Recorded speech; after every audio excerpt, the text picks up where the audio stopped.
Human beings without work or other valuable activity go to seed by Billy Edward Albert Meier.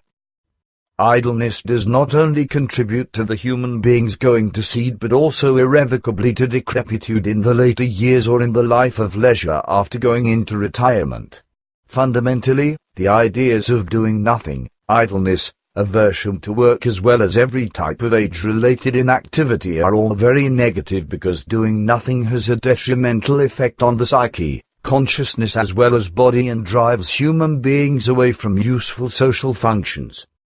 Human beings, women and men, young and old, who in life indulge in idleness or who retire and then live the life of leisure by way of only doing nothing fall into a serious identity crisis as a rule. Very often, idlers become addicted to alcohol and drugs and degenerate into social excesses during the course of their lives, while inactive retirees who are no longer working feel useless. And very many idlers, as do many retirees, lose the joy of living and commit suicide. And particularly for old age pensioners, is the suicide rate very high and exceeds that of all other age groups.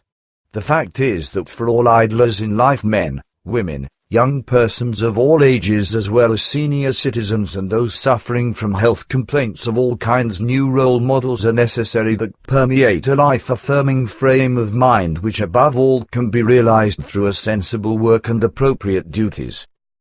Human beings who are idlers in life or who after retiring live their lives in such a way that they only indulge in idleness, view life in the wrong way and view old age as a big battle and as a massacre. That, however, has nothing to do with reality because this attitude arises solely from the incorrect way in which these human beings lead their lives.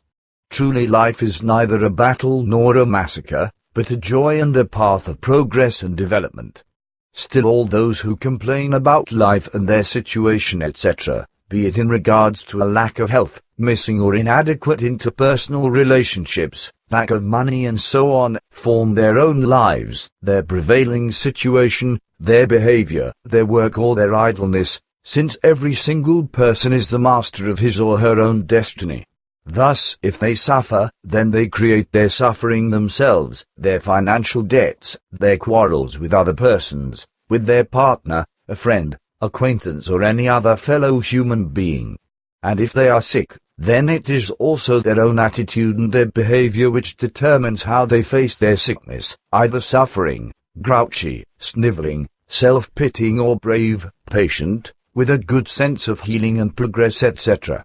The fact is that the idlers in life as well as many living pensioners who are in the age-related life of leisure, a large number of early retirees also belong to this group, make the escape from life suicide as well as the decay in their consciousness, psyche, physical body and health to the central task of their lives.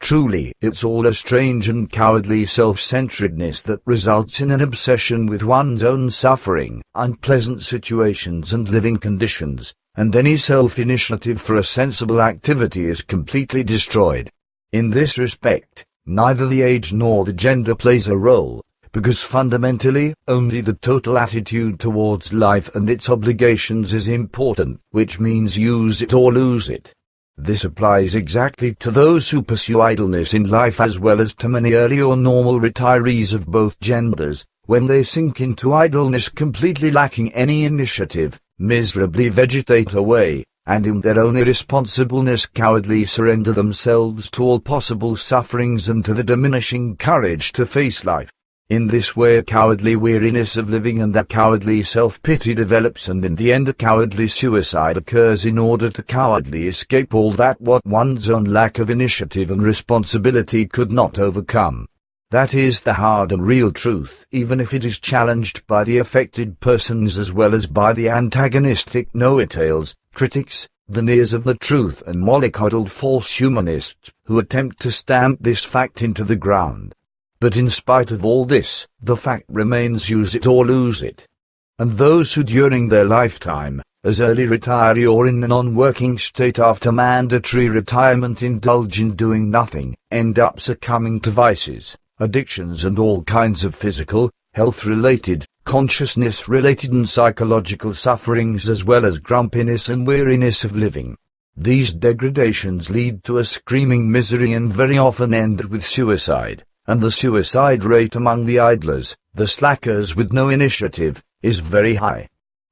The life expectancy constantly increases, however the sense and responsibility for a healthy activity decrease more and more, for there are increasing calls for early retirement and for further reductions in the working hours as well as for more part-time jobs. Many wrongly believe that they must leave their profession or career they are practicing in order to indulge in idleness. Many also believe wrongly that they can come to grips with their lives through addiction to alcohol, drugs or medication. Their interests, abilities, possibilities, hobbies as well as their great and life-affirming thoughts and feelings dwindle away with these attitudes, whereby an inevitable wasting away takes place, and an identity crisis and thoughts and feelings of one's own uselessness and of suicide manifest. In this manner the affected persons suddenly see everything as misery and trouble that has rolled and is rolling over them, but they do not see that it is their own fault, and consequently pass the blame onto the fellow human being, the state and the oh-so-bad life and its crass conditions.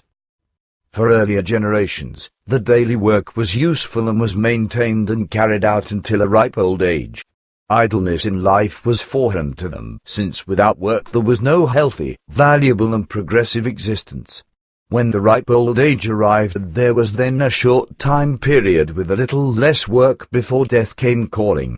Today, however, doing less work is already pursued during the highly active phase of life, so this inactiveness, part-time or post-occupational state of inactiveness already constitutes a third or quarter or sometimes even half of the lifespan. Actually, and many think so, the human being in this situation should actually be joyful and happy. However, this is not the case and cannot be the case, since idleness causes various kinds of suffering and damage.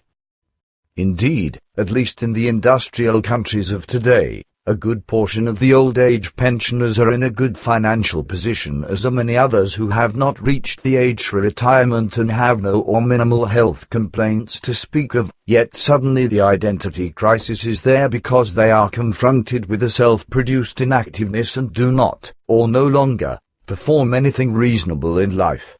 The inactivity suddenly irritates the nerves, the attitude and the behavior, and instead of the immense freedom from no longer working, doubtful emptiness, as well as thoughts and feelings of uselessness, threaten from now on. Thus, all those who have the plan and fancy that they could rest in life or in retirement and still be happy and joyful, fall into grouchiness and into an identity crisis. The human being, be it man or woman, young or old, loses control over himself or herself when he or she no longer works, the reason being that he or she cannot cope with the non-working existence and no longer has much social interaction. Interpersonal relationships break down and in the end disappear in order to make place for an indifference and coldness towards the environment and fellow human beings. With idleness during life, in or before retirement, the entire status in life is lost as well as the structured day, with the end result that also the social network breaks down, and the human being is lost within himself or herself, appears useless and without value and prepares a violent end to his or her life. The connection lies in the fact that thoughts and feelings put a strain on the psyche and consciousness and bring them into turmoil in a way where the human being thinks he or she is no longer needed, and therefore feels superfluous, alone and feels helpless and useless with regards to task-related activities. Many human beings of this kind, whether woman, man, young or old, are not even able to look after themselves in an appropriate and dignified manner, or prepare themselves a meal or do the laundry, not to mention knowing something useful and reasonable to do with their free time. Innumerable idlers, work-shy,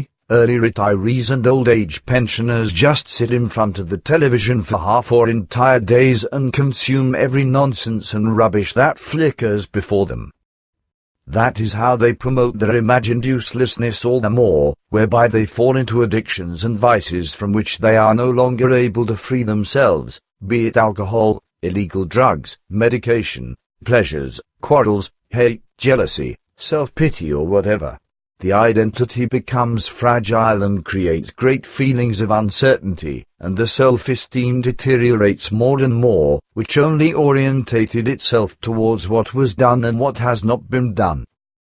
Idleness, doing nothing and life of leisure are repulsive words for every reasonable and still productive human being, be it a man, a woman, young or old, who dedicates himself or herself to a useful work or some other valuable activity. If human beings do not stay productive through useful activities that are within reasonable limits of their capacity, then this means that, while still alive, they are already digging their own grave and descending into it. The truth is that human beings determine their identity and feel acknowledged through their work or other valuable activity and its resulting pay and value. However, if they practice only idleness, doing nothing, or simply treat the retired life as a life of leisure, then they lose their identity. A human being who leads his or her life as an idler and loafer, or a human being who upon early or normal retirement is shunted away from his or her working life, falls inevitably and unexpectedly into an identity crisis if he does not, through his own initiative, occupy himself or herself with some valuable work or activity which continuously maintains his or her feeling of self-worth and does not let it diminish. Dealing with work and also the responsibility in reference to one's own physicalness as well as suffering, sickness and loss etc. is difficult for many human beings, be it woman, man, young or old, although the male sex is clearly more affected by this than the female sex. The male sex orientates itself mainly by its physical power and strength as well as by its virility, which is, however, increasingly challenged when the amount of useful work diminishes, and the physical fitness becomes very negatively affected along with this, which especially then degenerates, when alcohol and drugs are used or an addiction to medication is present. If work, the physical fitness and the mental block, which includes the consciousness, thoughts, feelings and psyche, are neglected, then this also carries on into the retirement age when the life of leisure presents itself through retirement, and the negative consequences from neglecting the work and the physical as well as mental fitness take their toll. So there is not much of this that doesn't leave its mark on the human being, and this carries on with age, namely because many suppress the important aspects of life, thereby creating underlying fears which persist for the duration of their lives. Thus, emotions as well as thoughts, feelings, love, affection and friendships are neglected, suppressed and repressed, whereby it is not possible to live out all these values. If human beings, men, women, young or old, fail to question the role they have in life, then they are, sooner or later, in danger of ending up on the scrap heap of life. In this respect, human beings turn themselves into, so to speak, human bulky rubbish, because they present themselves as being completely useless, and they stand in the way of all those who, in regards to the fulfillment of life's duties, consciously, honestly and seriously strive towards the fulfillment of life. Thus, they impede the development of all those who fulfill life in a good way and are consciously connected to progress and evolution, and they cannot do anything about the human bulky rubbish which does not listen to reason and is not willing to live life correctly but only complains, suffers and doesn't make any effort to change for the better. Therefore, they have no choice but to do their human obligation by looking after the incorrigible ones, coddling them up and doing everything possible in order to keep them alive and to somehow ensure them a life where their self-created suffering is alleviated, and in the end they are able to die humane death.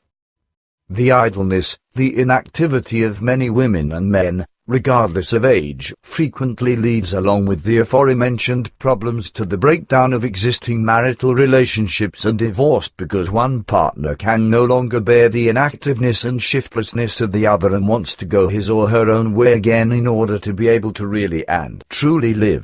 Thus it is necessary that man and woman also acquire manual skills regarding work and other activities in order to be a support for their partner and to be able to helpfully stand by each other. This also refers to what is to be learned, namely, to establish their own and mutual social relationships and to develop competence in thinking and in the areas related to the consciousness, feeling as well as psyche. in a joined relationship no matter how the relationship. That, however, has nothing to do with reality because this attitude arises solely from the incorrect way in which these human beings lead their lives.